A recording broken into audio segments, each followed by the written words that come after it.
Hello there, it's John back again with another in the Lightroom tutorial series that I'm doing. This time we're going to look at the adjustment brush and see how we can do something to actually bring out a bit more colour and a bit more detail in this cliff face. Now, before we looked at the graduated filter, which allowed us to change a rectangular region of the photo. We looked at the radial filter, which allowed us to change a rounded area of the photo, but this is actually quite irregular, so I can't really use either of those two tools to do this, but we can use the adjustment brush instead. This is the adjustment brush. We can click on that, and that gives us a brush tool that we can change the size of this either by using the sliders down here to change it. We can change the size of the feather with the same thing, or we can just use the angle brackets to adjust the size of the brush. Now I'm going to zero in all the effects on this. So what I want to do is make this brush roughly the same size as the cliff, but not bigger.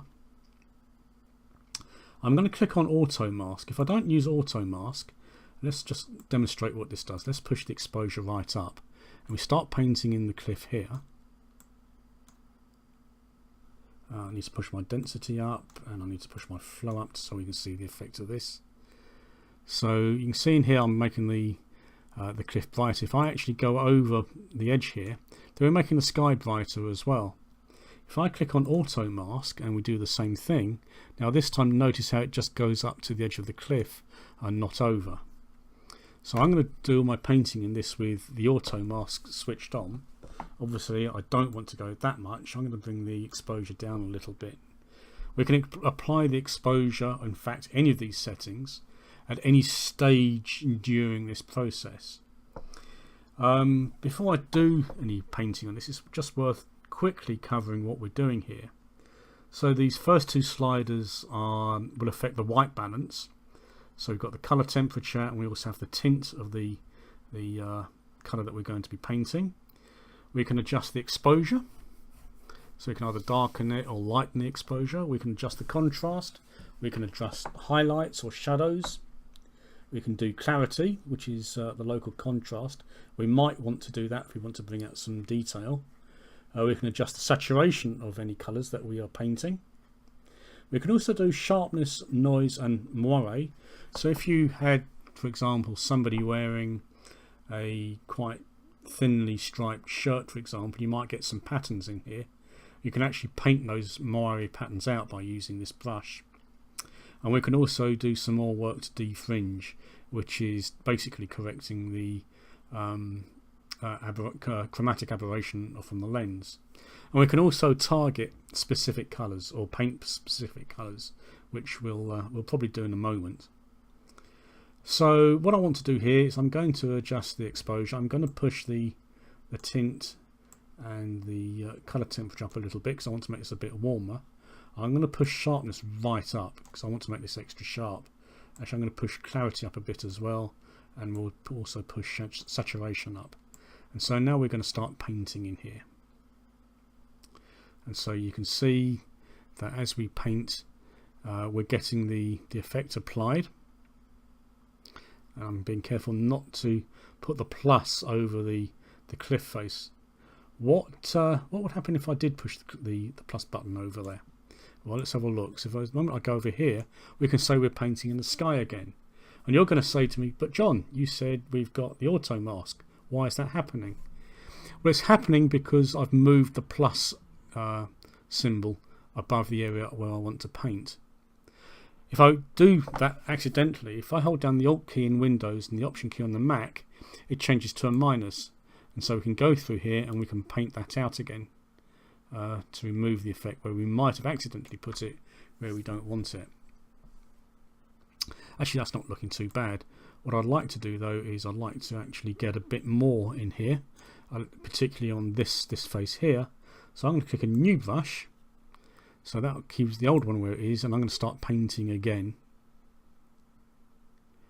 and this is getting a bit more light onto that face, and we can just bring it down here as well. Perhaps not quite that much in there, so I'm just going to tone that down a little bit, I think. Yeah, so let's just hold down the option key. I'm going to just tone this down in here.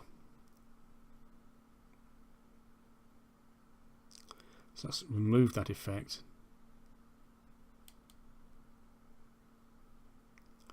And what I'm going to do is I'm going to create a new brush, and I'm just going to pull down the saturation a bit and maybe the exposure, and we'll paint this in here just to get a little bit more colour back into this, but not over the top with it.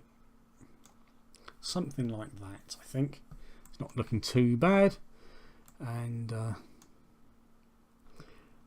now then, I said that I wanted to do colour, so if we double click on this, or click on this rather, we come up with a colour palette where we can actually now select a colour. Let's select that colour there. Oh, that's not right. Let's bring this down, choose a different colour.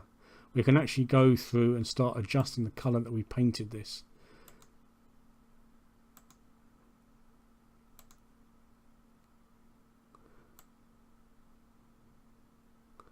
Maybe somewhere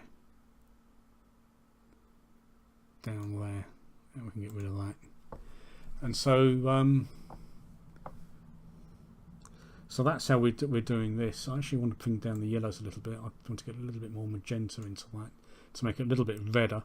That's looking a little better. Actually, to take a bit more perhaps. And that's looking now pretty much how it looked when I got to this location and I saw the photo. Yep, and what I'm going to do is I'm going to do a new brush. Let's just reset all the effects. I'm just going to push the exposure up a little bit, and we'll get a little bit of light in here. Maybe we won't, so undo that. So how does that look? That's not looking too bad actually. That's kind of as I remember it. Got some nice shadow. Yeah.